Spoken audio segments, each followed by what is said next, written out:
Hello, everyone. Thank you for coming to our workshop where we're going to show you how to do a number of things on the Nomada protocol. So hopefully we'll be doing a few things that you'll be able to try out on our DevNet, which we have spawned by our friend Bengt over here. This is Bengt, and I'm Park. I do community for Nomada, and Bengt does project management and just kind of like general Nomada stuff. So we appreciate you coming. This works best if you have a laptop with you, so you can actually try it out. If you don't, that's fine. Just follow along and you from the stage. So it'll be great. Go to the next slide. Okay, so what is Nomada? Nomada is a proof-of-stake blockchain that is IBC connected that allows you to do privacy-focused actions within IBC connected. So what that means is we run on Comet BFT. We can settle effectively within the it takes multi-asset private transfers for any sort of currency that you might want to use within the Cosmos ecosystem, as well as Ethereum currencies. And anything that's within the pool is effectively not identifiable. So what this looks like from the account perspective is any asset you have goes into the pool, and the amount of privacy within the pool increases with the number of people who are holding assets within the pool. We have a number of different qualities for Nomada that we hope to have people engage in from their accounts. Part of this is also public good funding. You can vote on different proposals that will be supported by the Nomada community as it continues to grow, as we have a privacy-focused community that is using Nomada to guarantee privacy throughout the entire Cosmos ecosystem and beyond, anything IBC connected, truly. Isn't that what I just said? Right. So why do you want Nomada? So effectively, we need to have people think about privacy in a different way. Up until the current time, all of the actions that you do on blockchains are effectively quite transparent, unless you're specifically within a privacy ecosystem. Trying to create is interoperable with other ecosystems that are IBC connected allows people to opt into privacy rather than having to engage entirely inside of a private setting. The issue with a setting is that all of the actions that you perform within it are private, but you can't really do anything outside of that. So Nomada allows you to engage with other chains while still maintaining your privacy. And the way we do so is by having accounts. When you put the assets into the pool, we generate a pinned account on the outside of the pool for any actions outside of the pool. But that pinned account is not associated with your account. It's not visible. You can't actually see that happen. Do you want to go to the next slide? So with the workshop itself, if you want to take part, we'd like to have you join the Discord. And in there's the workshop channel, and you can use that to, you can just get inside the workshop channel, and you can use that to send other people in the channel your address, which you'll need later, in order to send some shielded transfers between accounts. So if you'll just join us on the Discord, first of all, and then you can follow us at I'll follow along with the actual actions themselves on this HackMD. It looks a little split up, but it's mother0x / masp temp. And that'll allow you to, actually pull the code instead of having to handwrite it yourself. So I'm going to hand the mic over to Bengt to actually guide us through the workshop portion from here on. Sweet. Okay. I forgot to check the permissions of this HackMD, so could I just get a raise of hands of people that managed to get onto the HackMD? Okay, nobody? Shit. Okay, well, you'll just have to, yeah, I mean, it should be quite straightforward. If I did my job well, it should be straightforward. Does anyone here not have Git installed on their machine?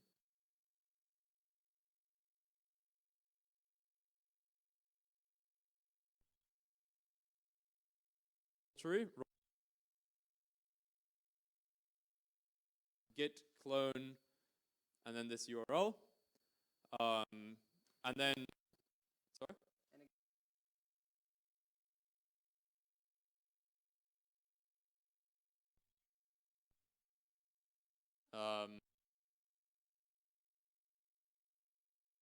Will appear as a folder that you could enter, and you enter it by running cd join network.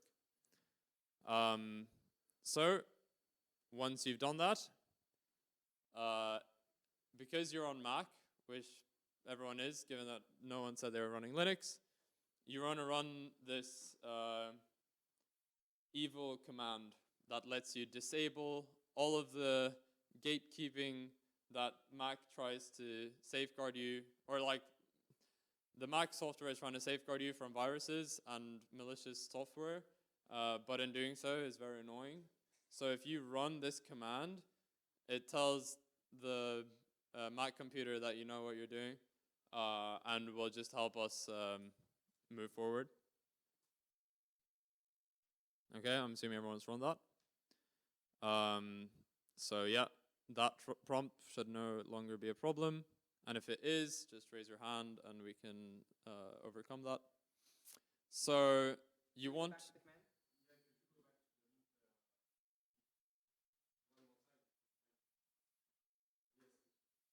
Do you want to go to the, you can open the HackMD link, and that'll actually have that command in there.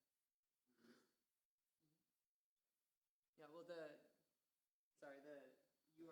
QR is to the Discord. Oh, okay. Yeah, so the link to the actual HackMD is down here. HackMD is down here. Do you want a second so you can get to it? Yeah.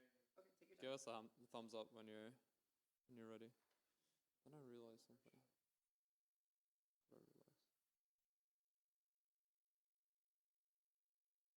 It's also in the workshop channel on the Discord. I'll just copy that. Smart. Cool.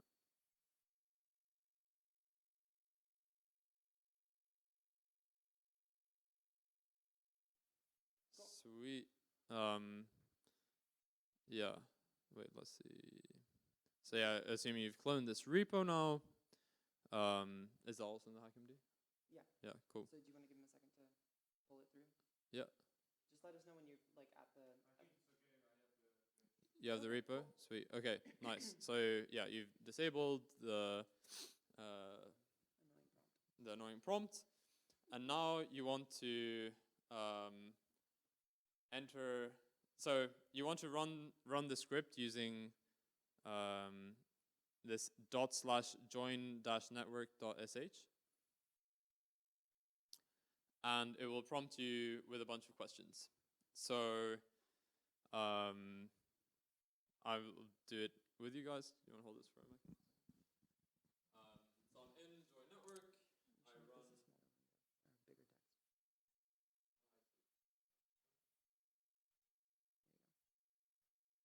text. Can you see that? That's on the screen? Okay, cool. Perfect.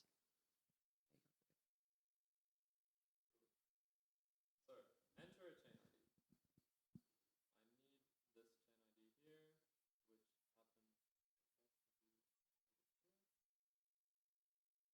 I think. If it's not, I'll add it. boom. Yeah, it's a locally generated So DevNet. this one is a locally generated DevNet, just because otherwise you guys would have to sync with the testnet, which has been going on for a while. Mm-hmm. But in principle, you could use this script to join a testnet as well. So then it will ask you if you have the respective Namada binaries installed for this chain. I'm going to assume that you don't. So if you hit N, it will ask you for the version of Namada that you want to install. For this chain ID, it assumes that you're running version 0.19.0, which includes a bunch of cool stuff, including the ETH bridge, although we won't be using the ETH bridge given that we're only using one chain right now. Boom. It downloads the binaries and then asks you if you want to add the binaries to your path permanently. If you hit yes, it will prompt you for your password, which hopefully now is not being revealed on screen. And if you enter that successfully, it will ask you if you have a custom base directory you'd like to use. So when it comes to base directory, what that means is like, I don't know if you're familiar with other chains in the ecosystem, Celestia being one of them. The like default place where people tend to store all of their like chain configurations, as well as like the wallets, everything that has to do with the specific chain you're trying to join, in this like .namada folder in your home directory. We chose to go and use like the actual correct directory for that, which is specified by like your machine, which happens to be in this place called library application support. So if you don't specify it to be a special place such as like .namada, which you might want to use, it will be saved there. It asked me if I'm a Genesis validator. No, because I am too busy coding. And then says, please run this command in a separate window, which I will oblige. So I have this other window, and if you don't know how to open a new tab, it's literally just Command T when in terminal. Oh, fuck. Wait, let me increase the font size here. There you go. And you will see a bunch of logs. And it will start trying to catch up to the latest block height of the network. And it's asking me, is the ledger running? Yes. It's smart enough to realize that it's not caught up yet. So it waits. Oh, wow. We really managed to churn through blocks. We'll see how long it takes. We'll just wait for a moment as it catches up. This is exactly in. Up to date?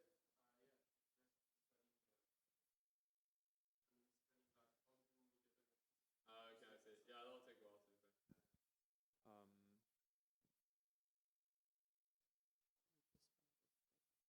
Yeah, but I forgot to add the chain ID to the hack. It shouldn't be too long though. It should only take like. Because when did we spawn this? Like 3 hours ago? Mm-hmm. Okay, well.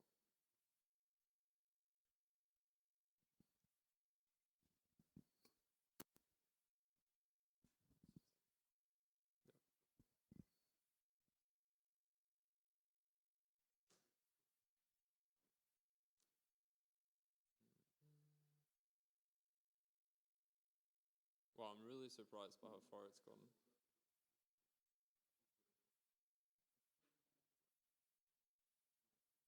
Okay, well, as fun as it is to look at a ledger run, I believe there are more fun things to do. So, once you've run this script, you should have Namada installed. So if you run namada -- version, it should output the expected version. Let's see if that's true.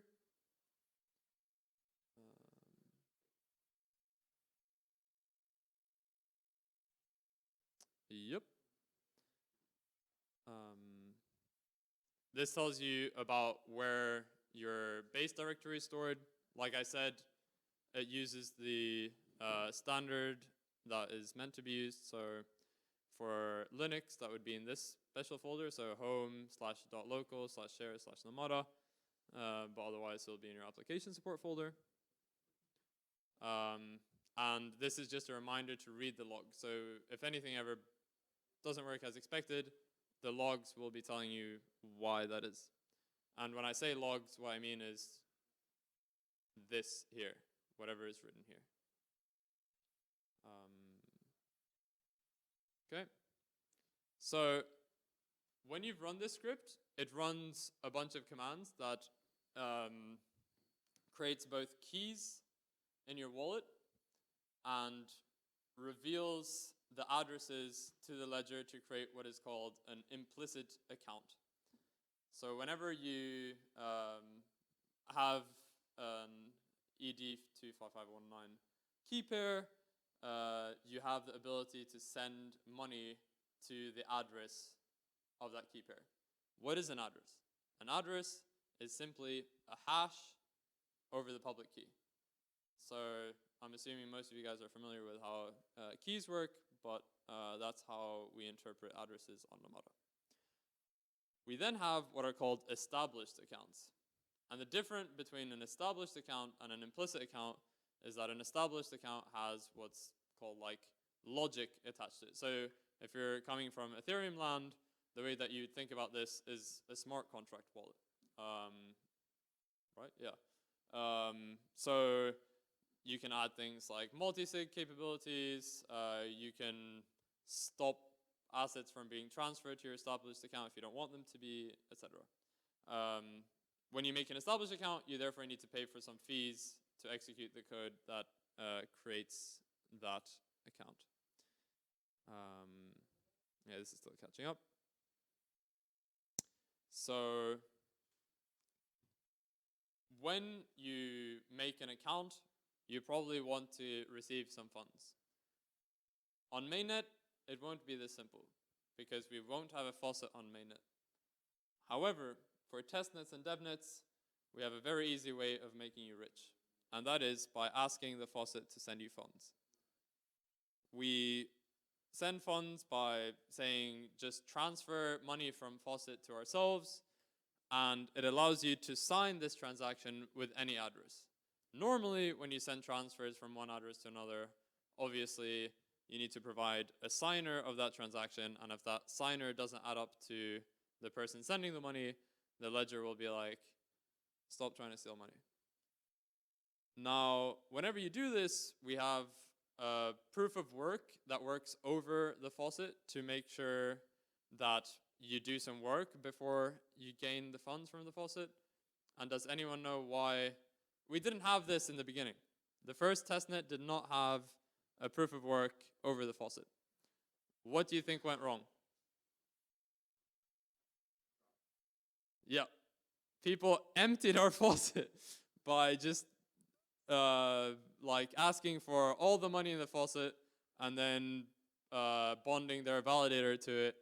And then their validator didn't have the correct versions and didn't have enough upkeep, so the network went down. And then we thought, how do we let people use this network without letting them take over it? And we said, let's just use this spam-resistant mechanism that's been tested by Bitcoin for a couple of years now. That seems to be working fine, and it solved our problem.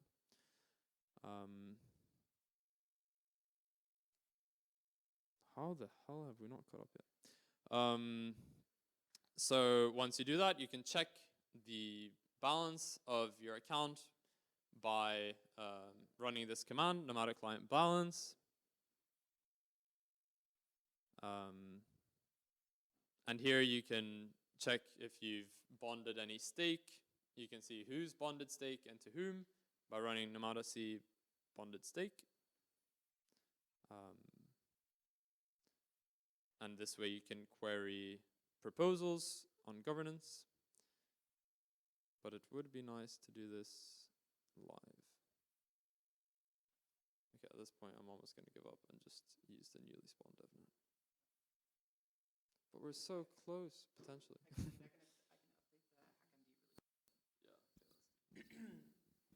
Okay, so I would, if you're running script, go ahead and pause the script, just close it. Yeah, with Control C, and we'll use a new chain ID that he's spawned on his computer because this is an old devnet, so it's taking a while to sync up.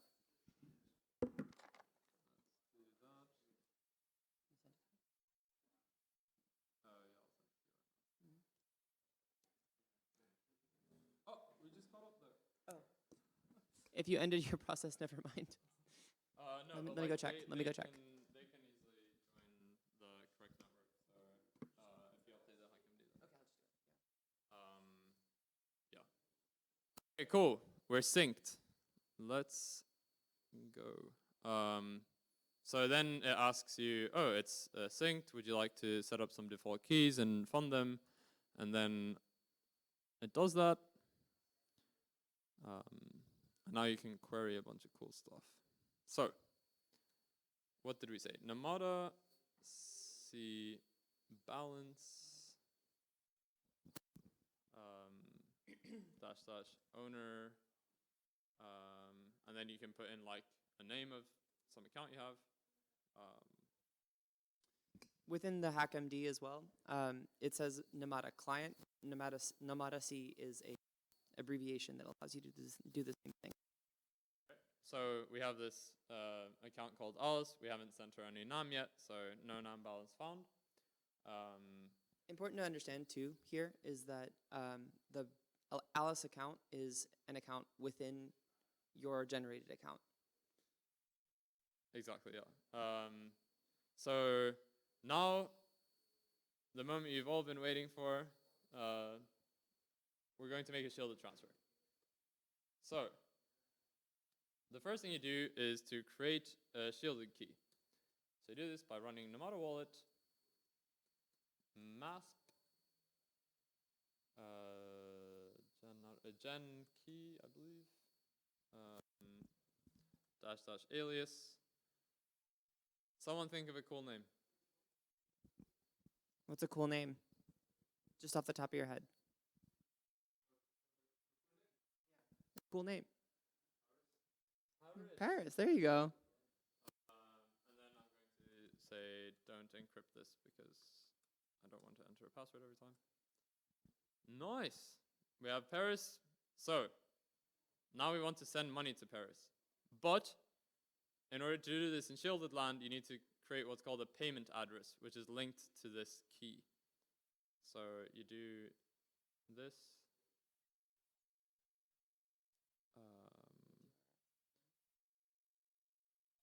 Yeah, possibly actually. We'll find out.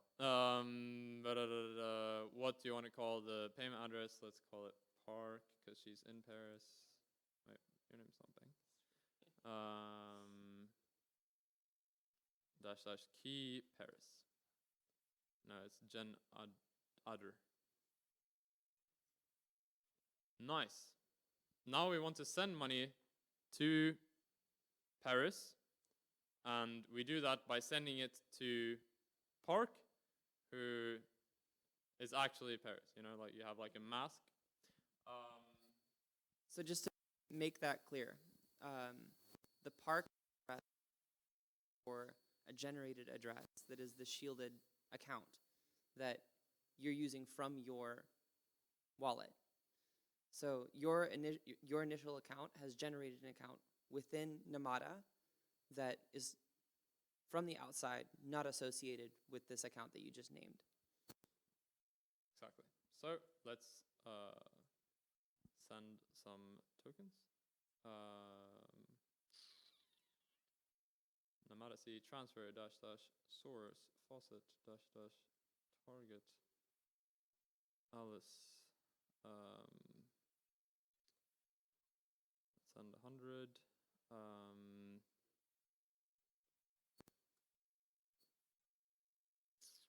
This should be enough.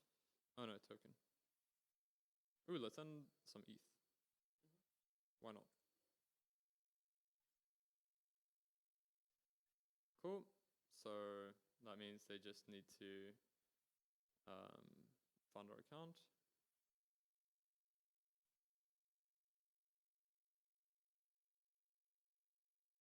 The reason this is taking time is because we need to make this proof of work.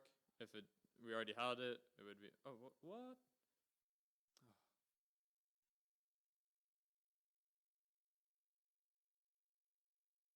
This should work. I have spawned it with DevNet 19, right?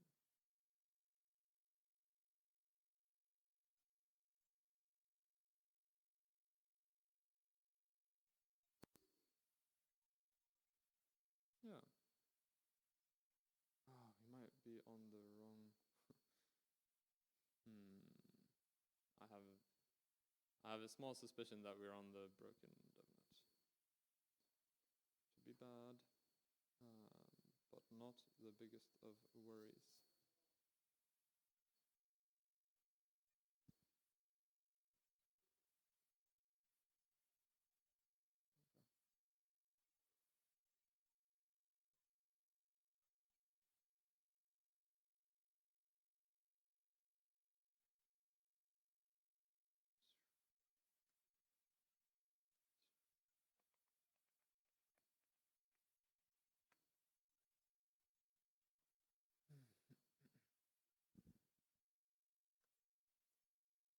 Sweet. Okay. I think what happened was we were on some devnet that had some issues with the faucet, which I fixed, but yeah, applied 7 transactions. Okay, so now it should actually work.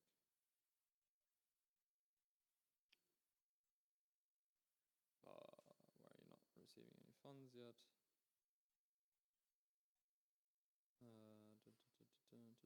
Oh, we're still creating accounts. No.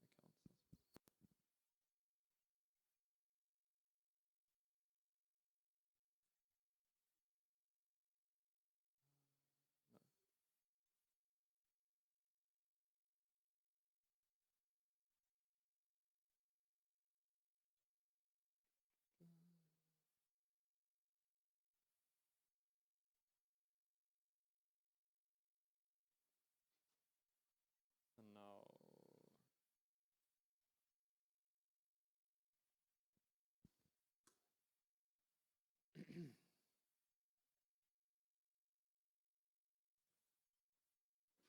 okay. As we let the code work, does anyone understand what we're actually doing? Or like, are people familiar with how shielded transfers are able to hide things like the token, the amount, and the address? No. Would you like to learn? Cool.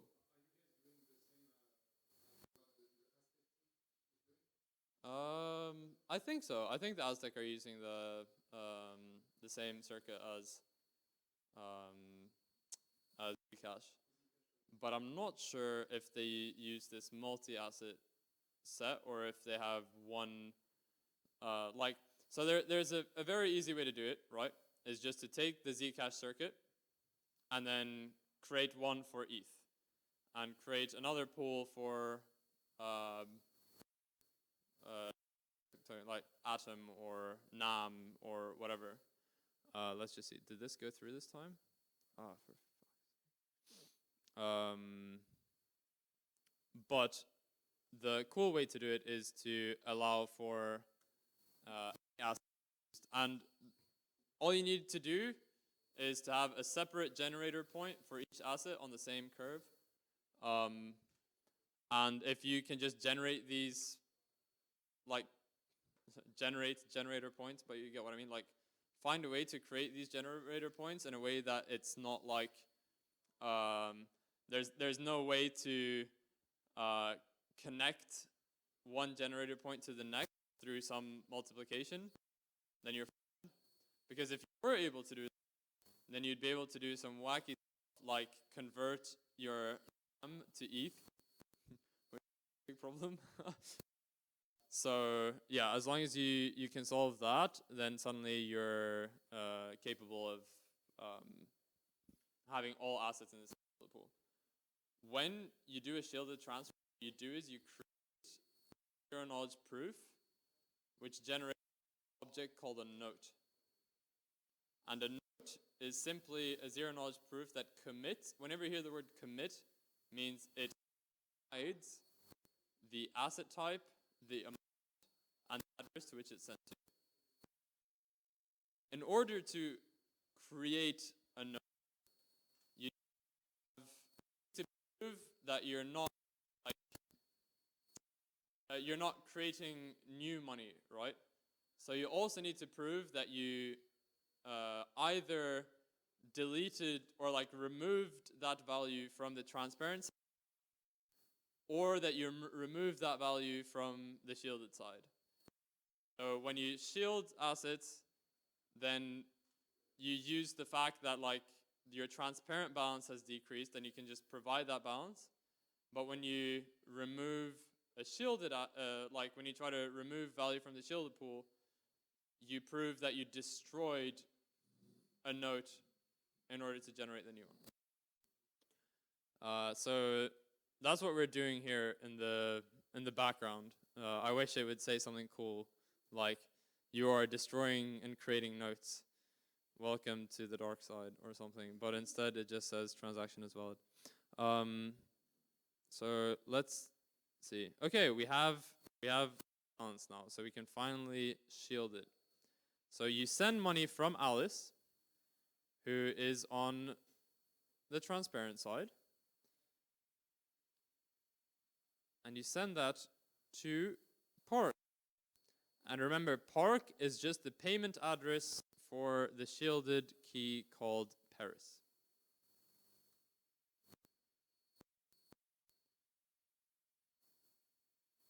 Fantastic.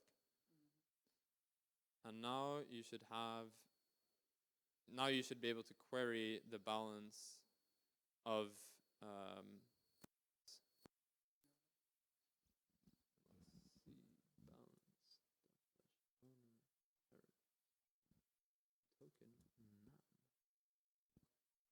and suddenly we have 10 shielded NAM. So just to go over that again, right? We sent it to a different address, name, and the balance is now in the Paris account, showing that the Paris account wasn't represented in the transfer to that account, which means that it was shielded. Correct. So now Paris can spend this money to anyone else that has a shielded account or a transparent account, to be fair. Did you manage to set this up?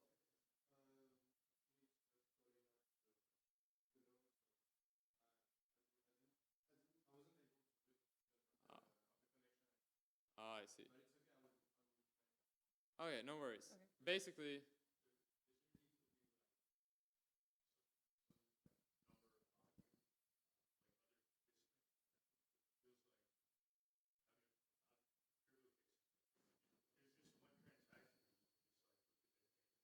yeah, that's true. you're getting the number one important thing that any shielded like pool needs to work around. And that is the fact that everyone can see what's gone in to the shielded set, and you can see what's coming out. So if you wanted to de-anonymize people, then the first person that enters the shielded pool has 0 privacy, because they're the only ones that can exit, and as soon as they exit, you know who it is. When someone else enters the shielded pool, you have a 50% chance of guessing right from who took it out. When n people enter the shielded pool, your guess is as good as 1 over n. Until you take into account the amounts. Because let's say, sorry, what's your name? Arjun puts in all of his ETH, which is 1,000,000 ETH. And then I only have 0.4 ETH, which I've put into the shielded pool. And it turns out that the other 10,000 users around the world have put in a fraction of that, like let's say 100th of an ETH. Now Arjun wants to take out his ETH, and he takes out 500k of ETH. No big deal. The problem is everyone knows it's him because no one else was able to like, even if he sent, I guess he could have sent the 500k ETH to someone else in the shield set, and then they could have removed it. But it's very unlikely that he did that without buying like a country somewhere. So like the more assets we have on Namada and the more users we have, the better privacy guarantees we get for everyone. For that reason, we have this incentive scheme that incentivizes people to shield their assets and to keep them in the shielded pool. So, each epoch, Namada assets are converted into, or sorry, any asset that's incentivized is converted into a new asset, which from like the user is equivalent, but has this like epoch attached to it, or like this timestamp. And in this way, whenever there's a new epoch, you get rewards for keeping your assets in the shielded pool. And this reward schedule is dependent on how many assets are currently in the pool. So that when there are very few assets, and here's like major alpha for like people looking to reap rewards, is that when there aren't a lot of assets in the shielded pool, Namada will be paying you a lot of money to shield your assets. Once everyone finds out that this is a way to make money, especially for people that like might be indifferent between privacy and non-privacy, people will start putting their assets into the shielded pool, and this will decrease the reward rate because the need for these additional assets become less and less valuable to the ecosystem. Cool. So if you guys want to see, so you can see here that it says the last committed epoch was 4. So now if we check, hopefully my speech was long enough for us to pass an epoch. Nice. We passed epoch into epoch 5, and now the asset becomes converted to the latest asset type. The problem is that we only shielded 10 NAM, and NAM is hard-coded to have 0% reward rate on this devnet. But had we shielded like ETH, which I believe is like hard-coded to be 1%, if we shielded 100, you'd end up with 100 ETH plus 1 NAM in your account, which is pretty cool. Yeah, I mean, I feel like, yeah, I've exhausted you enough with how to use Namada, but I feel like I've gotten the big idea through to you, and that is, how do you shield assets? And this is going to be important for you guys if you're going to be working on Namada mainnet and trying to reap these shielded rewards, which will be very high in the beginning because guess what? There are going to be very few assets in the shielded pool to start with. So yeah, tell your friends, don't tell your friends if you want to make all the rewards for yourself, but yeah. But just to pin in a little bit more on your question, right? At the beginning of the network, yeah, conceivably you could like detangle who it is that is in the set. But since there are these rewards, the incentive is more people will be added to the set, more assets will be shielded, and it will be less and less obvious who it is that's inside of the set. So maybe at the beginning, but if you all you do is put it inside the set, all it is inside the set. So as it increases, like at that point, it becomes very difficult to disambiguate.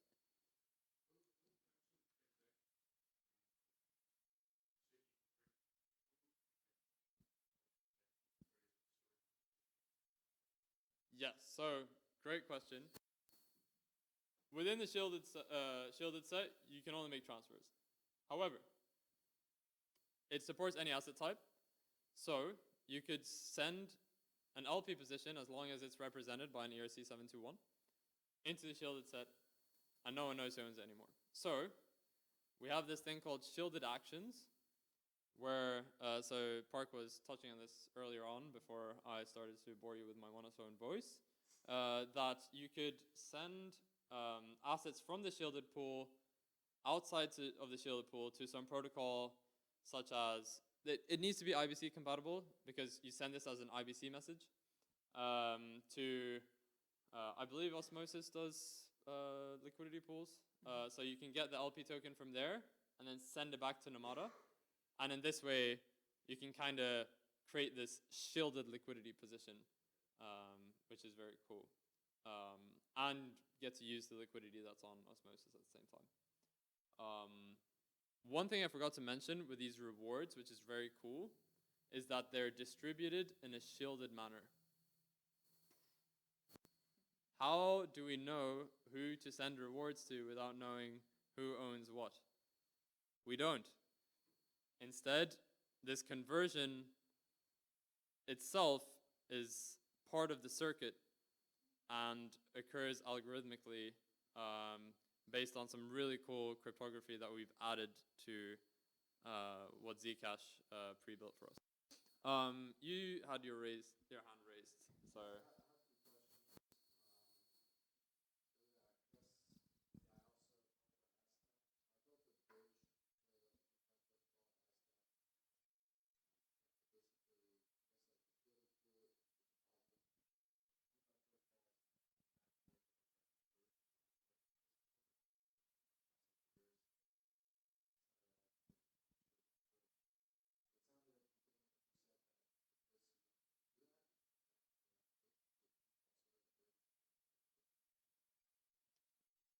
That's a very good question. And the beauty of IBC is that when you make, I don't know, so like Aztec worked on Ethereum, right? So you use, then you do need bridges to get out of the Aztec network and onto something else. But the beauty of IBC is that you can, so far, even though it's in the specification, Comma BFT has implemented it. So far, all I know that people use IBC for is moving assets from one place to the next. But IBC is more powerful than that. It allows you to attach what's called a memo field to the transaction, which says, which is received by the other chain. And as long as the other chain is a contract that reads the memo field of that IBC message, it can execute arbitrary logic based on what is specified in that memo. So in this sense, what is needed from a developer point of view is the app on the other side, so Osmosis, which we're doing a collaboration with, needs to implement in their, I don't remember if they call them smart contracts there as well, but their equivalent form of smart contract that they will interpret this memo field, and then all that is needed from the Namada side is to write that memo field in a way that it can be interpreted by Osmosis, and then we're done. Yeah, so it seems, are you familiar with IBC itself? Okay, so IBC allows you to pass packets between any IBC compatible chain, which means you don't need a bridge. So you have the system of receipts between them, which allows you to not have to worry about building bridges between layers of anything that's in the Cosmos. And that's one of the greatest value propositions of Cosmos, is actually the stack that Cosmos is built out of is mutually compatible between all chains within Cosmos. They're each atomic L1s, which can be used either as an individual L1 that's acting as an app chain, or as with a modular stack between different pieces of a stack that you're trying to build. So packets that are sent between them don't need bridges because you're using a message transfer protocol between them that doesn't require you to actually build a bridge, because it's instantly already compatible between either parts of the stack or different chains. Nice. So yeah, if you wanted to send addresses between machines, then you need to use this form of address, which is actually interpreted by the chain. So in order to find that, you type, you can do MASP address list, but this actually brings in all the ones.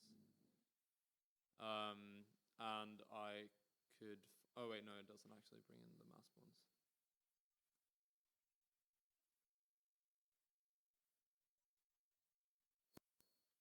So here we have this park payment address, payment address where this is what you'd need to send to someone else for them to transfer the asset to you within the network. Obviously, as a user, the wallet takes care of this for you, but if you're building a wallet, I'm assuming no one here is building a wallet, but if you're building a wallet, this is where you'd grab these addresses from. Yeah,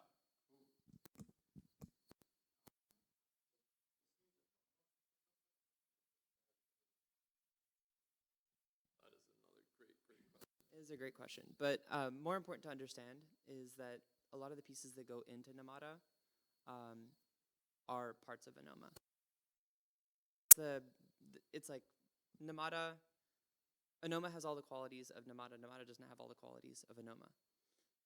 So the way that Namada is built is off of the stack that Anoma will eventually use, but it is a separate L1.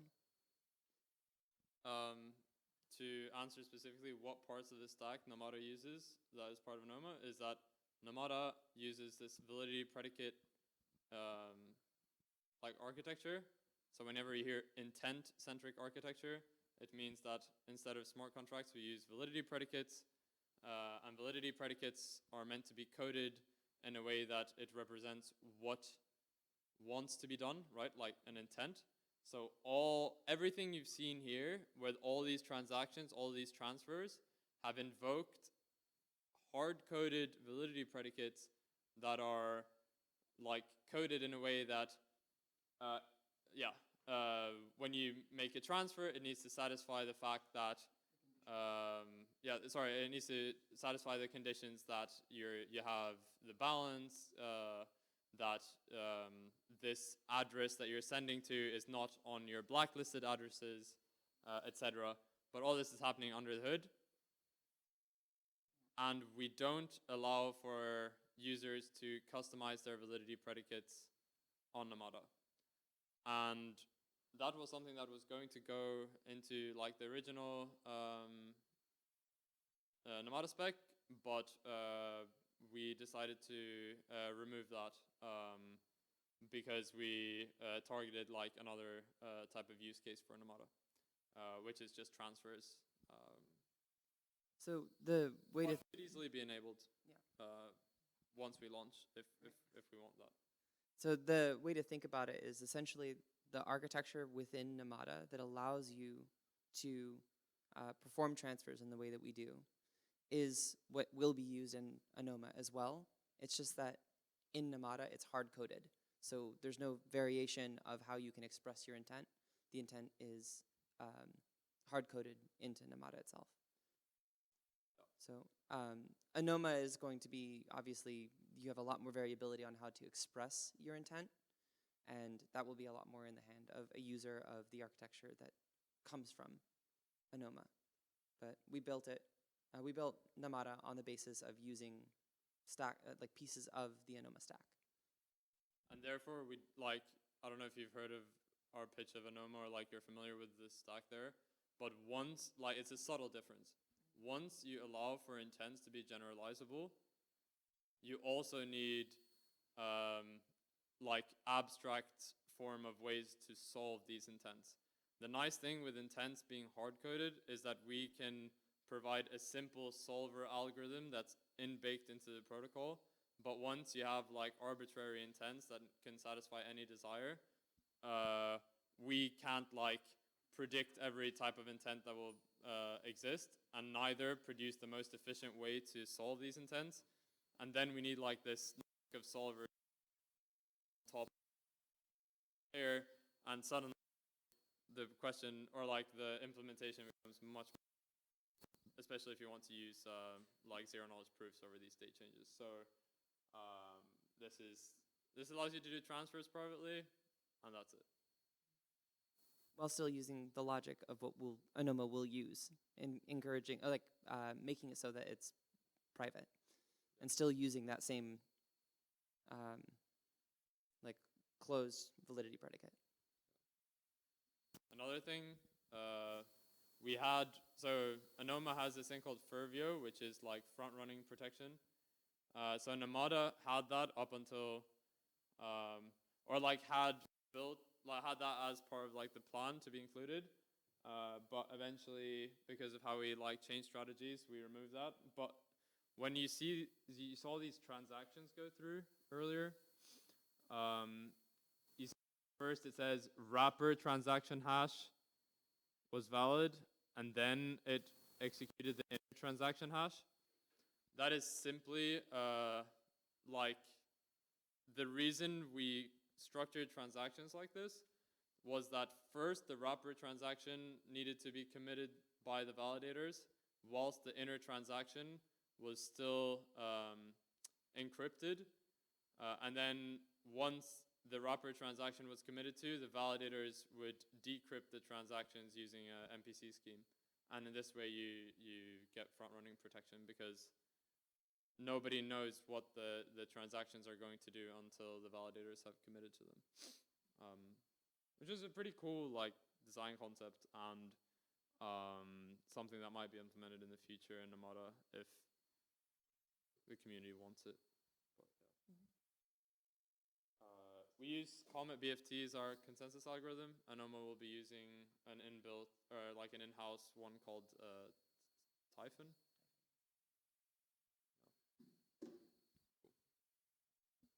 Yeah.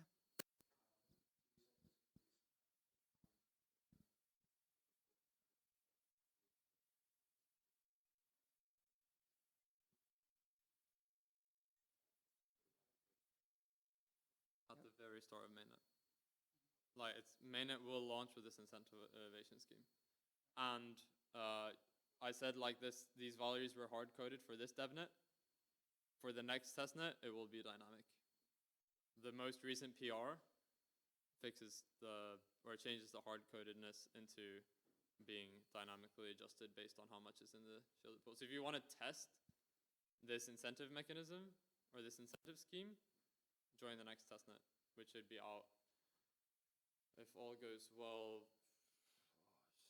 Tuesday. Yeah. So. When mainnet, right? End of the year. End of the year. For sure. When by the end of the year, I don't want to promise you, but We were aiming for September. But if you're in the Discord, you'll be able to stay up to date. You're on the testnet to test all other roles and.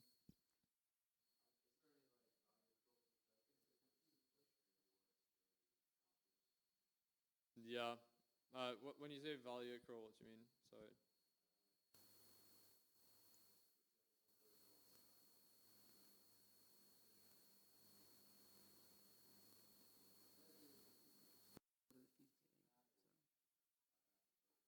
Oh, I see.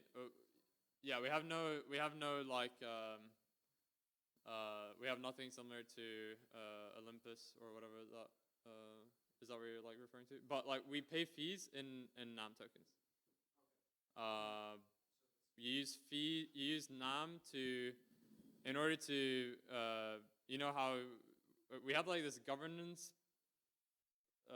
like we have governance on Namada in order to be able to change like literally any parameter of the chain, and that is done by how much like you can vote on these proposals based on how much NAM you have staked. So NAM is very valuable in the sense that the people with the most NAM have the most say in how Namada will look like in the future.